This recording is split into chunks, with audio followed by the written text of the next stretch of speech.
Good morning, I'm Mai Rodriguez. Welcome to Pathways to Success, where we turn the spotlight on the heroes of the Philippine economy, our micro, small, and medium enterprises.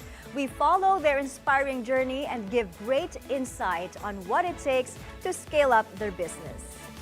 Finding the right talent has never been more challenging, especially with the rapid pace of technological change and shifting job roles. Businesses are under pressure not only to keep up, but to innovate in how they attract and hire the best people. That's where the intersection of AI and technopreneurship can really make a difference, offering new ways to streamline recruitment and drive growth.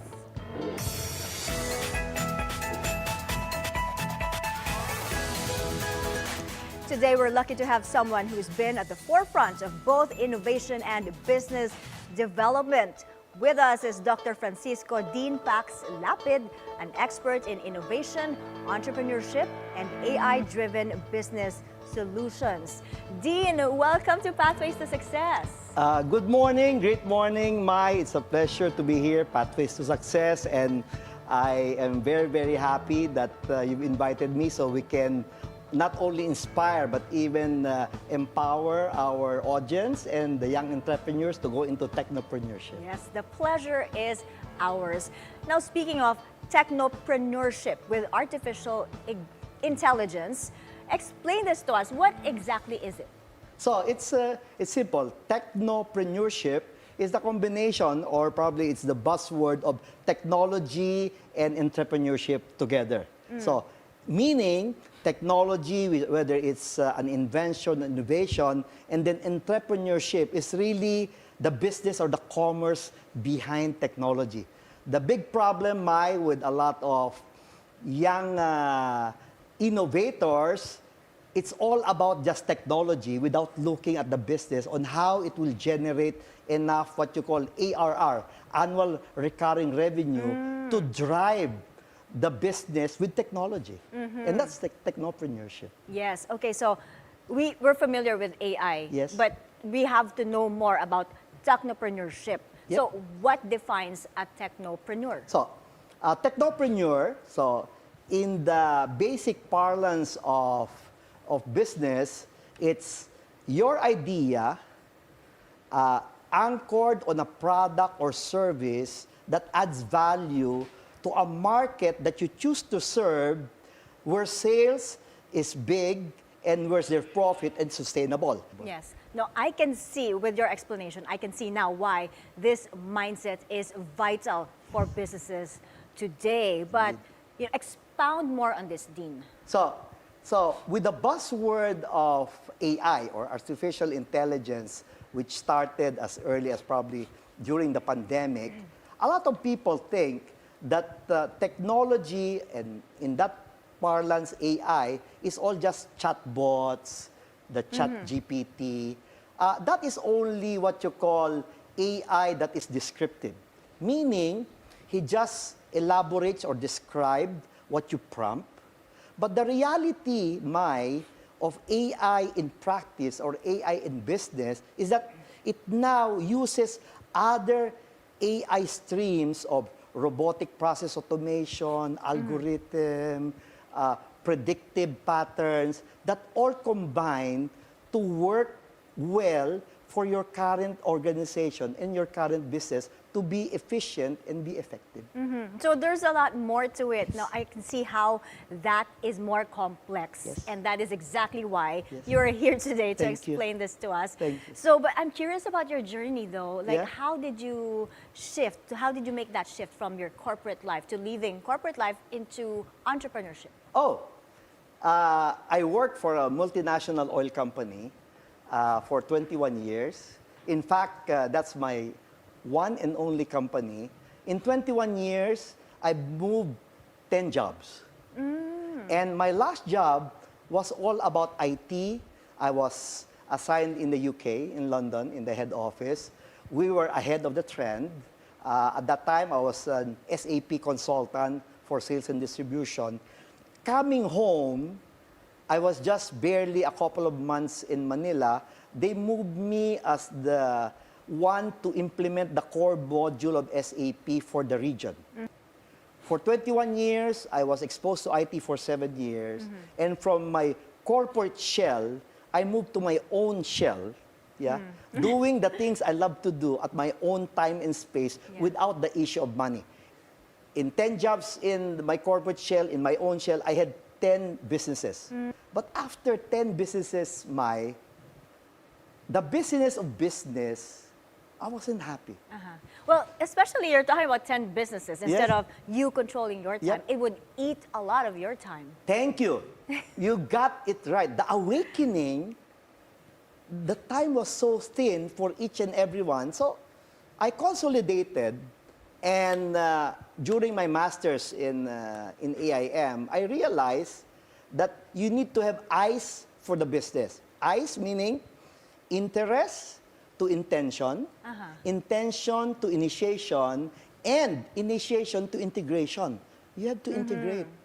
And that's my journey as an entrepreneur. And you have to put all the eyes there in our graphics and their definition, right? So it's so easy. So eyes for business, all the eyes. So everybody wants the interest, everybody wants the intention, but you now separate everybody, whether you can do it, it's already the initiation. Then a lot get stuck as a small enterprise because they don't integrate, which you don't grow, you don't scale. It's a different thing if you now go for an IDE. So what I'm describing is as SME, small, medium enterprise. The trajectory of an SME is linear, upwards. The more CapEx or capital expenditure you do, adding one store to another, adding more people. That corresponds with growth. That goes right. But an IDE, which is an innovation-driven entrepreneur, you burn easily 5 million, 10 million to build the platform and the technology, not knowing yet whether you really have a market traction or not. That's why it's not for everybody's cup of tea to come into entrepreneurship in technology. You're not sure. You may have a market traction in the past, for as long as you have free subscribers, people abroad get attracted to your platform, to your business. But everybody changed during the COVID. During the COVID, a lot of people in Silicon Valley lost their pants. Today, I came from Toronto just this summer, and the new metrics for a business in technology is all about ARR. It's called Annual Recurring Revenue. Okay. That's a lot to digest. Yes. Okay, but like you said, it's not everyone's cup of tea. And it takes more risk. Yes. Okay, so now let's talk about recruitment, because this is one of the biggest hurdles for companies, especially for MSMEs. Why is this? There is such a challenge of finding the right talent. So, again, after the pandemic, and then this is a recent survey of people managing people. In the research, it's the HR leaders' concern of what's happening in 2024 and 2025. The reality is that in that survey, there are at least almost 50%, 47% is all about talent retention. Talent retention. The other, probably fourth, which is 24%, is all about talent shortage. Why? Everybody realized that during COVID or right after COVID, the terminologies of great resignation, the terminology of quiet quitting, you're just doing the basic, the terminology which everybody now loves, the hybrid or the remote work, and also the cross-border staffing. New terminologies we're all learning about. New terminologies, but also new challenges. If you don't get adapted to these challenges, business will not scale. Yes, but how does AI help now? How does it help given these challenges? So AI now helps on the challenges by AI is now able to search the World Wide Web whether it's social media, your insight, the job portals. So it doesn't now become just one place you look where you find talent. It's already a galaxy. So galaxy means you're looking at Google, you're looking at GitHub, you're integrating your own database, you're looking at the popular platforms in the Philippines. They moved that to Singapore now. Is SICK, or the common ones for professionals are the LinkedIn. But for the technology, we go Stack Overflow, we go DuckDuckGo, we go Bing. All of that now, if you're the single person or the team doing that, you'll be swamped with a lot of places to look and see, to source, and then to screen. So that is how AI helps in recruiting talent, Yep. but not just hiring, right? But also in keeping talent. Yep. Okay, we have to take a very short break. Up next, we will discuss the challenges of tech talent recruitment and explore how AI-driven solutions are making a difference. Don't go away.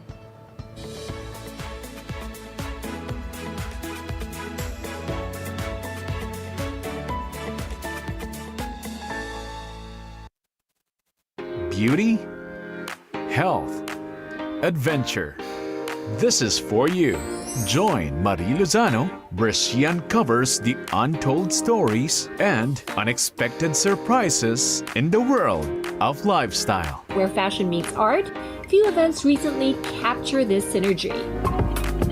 Let me tell you about the Lifestyle Lab. The Lifestyle Lab on BNC, the Bilyonaryo News Channel. Good morning, everyone! Let's begin your morning with these people that gives you the hottest information. We're happy to share with you some magic that will make you smile, dance, and feel the love. With excitement and fun to start your day. It's a light of the morning with positivity, joy, and a sprinkle, a dash of fun. Join Paulo Del Rosario, Ann Asis Carrillo, and Monique Tuzon. Ready to start our day with a smile. It's a beautiful day!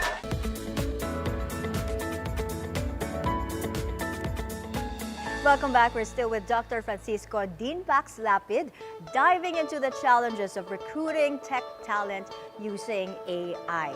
Now, Dean Pax, we're talking about AI and the challenges that go with it, applying it to your business. What makes tech talent recruitment so complex? And it usually takes longer and more challenging than other types of hiring, right?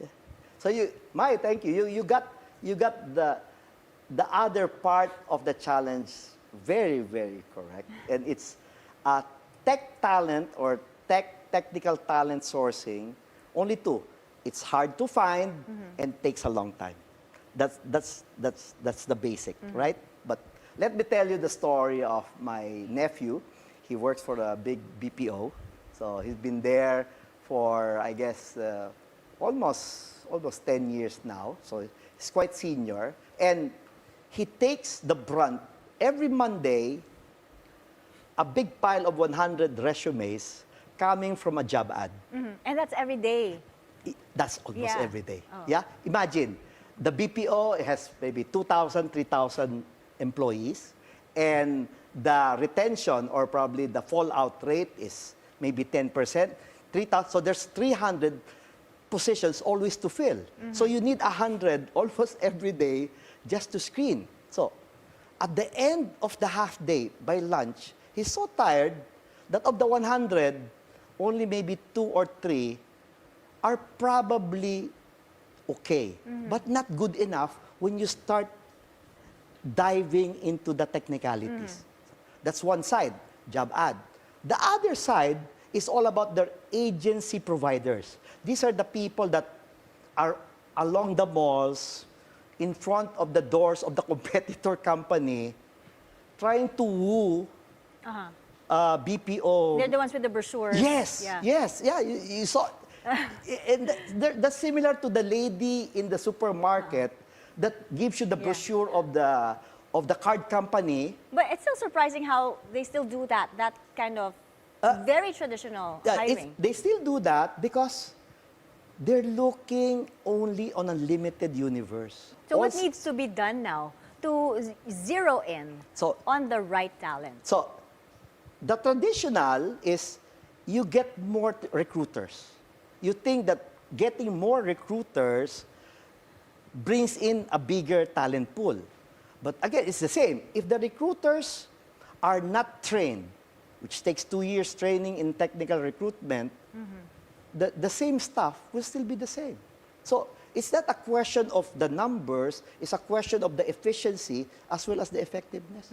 Okay, so what are the most common mistakes that companies make when it comes to matching the skills with the job description? Okay, so I love that, matching the skills. For you to be able to match the skills of a one job role, so the recruitment funnel, imagine an inverted pyramid. For one job role that you hire, it takes 250. From the 250, Dr. Mike Abelson, that's the rule. So every stream of the funnel is cut by 1/3. 250 down to 80, 80 down to 25, 25 down to 8, 8 down to 3. So, and you pick just one. And you just pick one. So imagine. Yeah, it's a long process to get just one. You got that very, very true. The 250, to be able to resource the 250 will take you about a month. Why?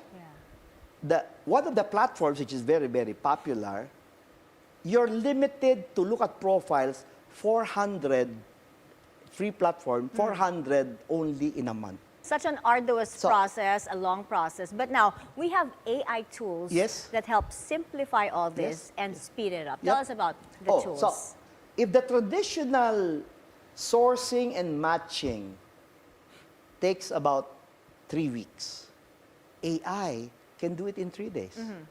In 3 days? In 3 days. Okay. But we have so many kinds, like we're seeing now, the descriptive AI, predictive, and prescriptive AI. Yep. So applying now the descriptive, the predictive, and then the prescriptive. So descriptive AI now, which what we did, so AI online sourcing, that page, that's the IOSPH that we launched recently. And we're not only able to get maybe the 250, but we're already able to match it against what you feed as a resume. It's called keyword parsing. It's able to select what are the keywords of the resume, what are the keywords of the successful previous candidate. So that's all. That's what these tools look for, the keywords. That is now aggregated. You now have a long list to a short list. And a short list, and here's the bonus on the platform we developed. AI now predicts even job availability, whether you can be deployed within the next 15 or 30 days. It's so hard, Mai, to interview somebody that in the end, when all the interviews gone and passed, you're okay, we're ready for job offer. Then you'll say, but I'm not. Yeah, he's not available yet. He's not available. Okay. Diba? Why now? He still has a contract to finish. Okay, correct. by the end of the month. So those are the practicalities of the recruitment world. So with AI, so he's able to describe what the resume and what the previous candidate successful ones are. You now do the predictive. You're now predicting that this is the good and right candidate, not necessarily a perfect, a good and right candidate. And then, of course, it's also able to predict work availability. I know whether you're looking for a job right now or you're ending your contract in 15 days or 30 days, then he's now in the available list. So long list, short list, match list, available list. There's another concern, matching or balancing AI with the human touch. How do you strike this balance? In the US and in Canada, even interviews now are done by AI. Filipinos don't like that. So I always put the analogy of a chef, and the chef is the HR practitioner. The kitchen is the high-end high precision tools. The chef has in mind the concoctions, the formulas of the grandparents and all the things he learned maybe in American school, culinary. Then the kitchen has all the tools. So they work complementary and produce a culinary masterpiece, or what we call in HR, a thriving workplace. So you can never separate AI as autonomous in recruitment. There will always be the human touch. Always. Now, Dean, how should businesses now measure their recruitment success? Oh, so that I had that always as a KPI, or the metrics for success in any work or process flow. So imagine a triangle. So the top is scope, both sides, bottom is time and cost. Scope will always be recruit or find the right talent and recruit them. The second is the field to hire, which is the time. And the third is the cost of hire. And the cost of hire should not be limited only to the recruitment team, but also to the hiring manager, who wastes his time for a candidate that's not probably 50% So up. these are the metrics that they should focus on. Okay, we have to take another quick break. Up next, we will discuss the future of the recruitment landscape. Stay tuned.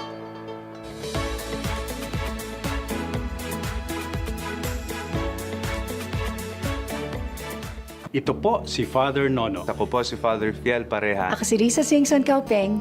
Kape at pandasal na po tayo. Ito po si Cardinal Chito Tagte.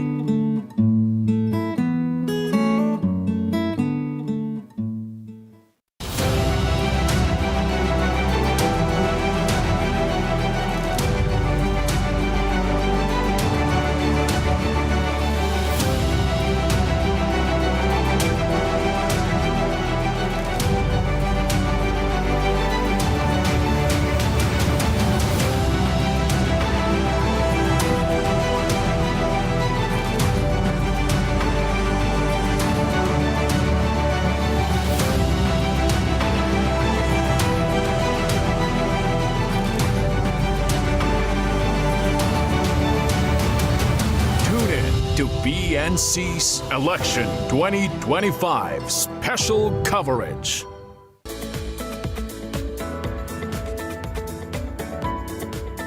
Welcome back to Pathways to Success. We are still with Dr. Francisco Dean Pax Lapid, our business mentor in innovation, entrepreneurship, and AI-driven business solutions. Now, Dean, what are the significant changes that you're seeing in the recruitment landscape, given that we will see more advancements, AI advancements, in the next 5 to 10 years? That's very true. In fact, I've already told a lot of my colleagues in the business circle that if you want to grow the business, there are only two things that you need to do. Find the right talent to grow the organization, and then find clients. Amazing how fast the process is now. So which means people, especially our AI, our HR practitioners, should never be afraid or intimidated. AI, right? Yeah. But well, as long as companies adopt AI in recruitment. So, but I'm thinking maybe many businesses are hesitant to do this. So what advice can you give them for them to take the first step? The first step, take out the fear. A lot, new technology, you don't know what's happening. Some are not even IT savvy anymore. Everybody needs to be IT savvy. Everybody's on Facebook and so. But to be IT savvy for business, not everybody's adapted. So, first, take out the fear. What you call false expectations appearing real. Make it focus. Make it excited, and make it ready. So, focus, excited, and ready. So, with that, you now go to the mindset that any technology, like our cell phones, like our microwaves, all these things, the traditional technology products that are small appliances, So it's good for society. AI now, imagine, you can use AI for diagnostics for medicine, for healthcare. You can do it for education. You can also do it for the environment. So the mindset, take out the fear, that is good for society, that AI can give you global competitiveness. So I call that the 4G. So growth engine, good for society, global competitiveness, and then of course, green innovation. Green innovation. Yeah. And so many applications Yeah. for this.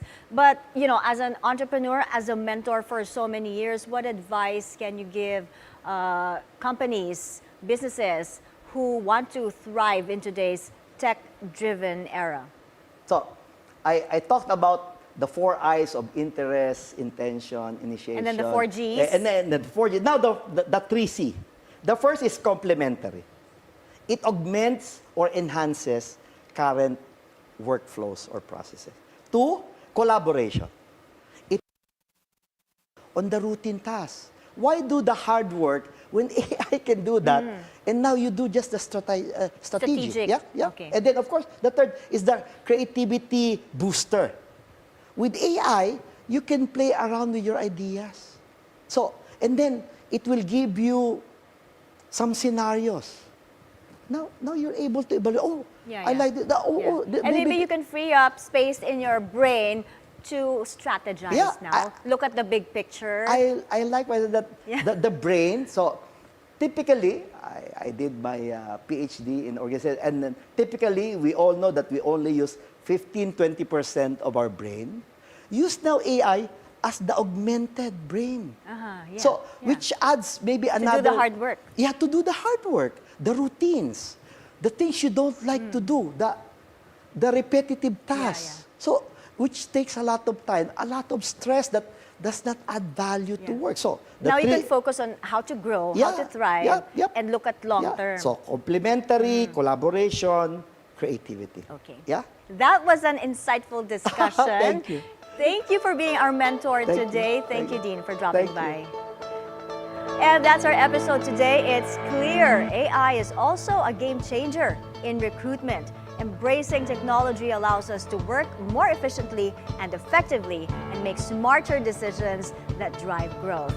I'm Mai Rodriguez. See you in the next episode of Pathways to Success, only here on BNC, the Bilyonaryo News Channel.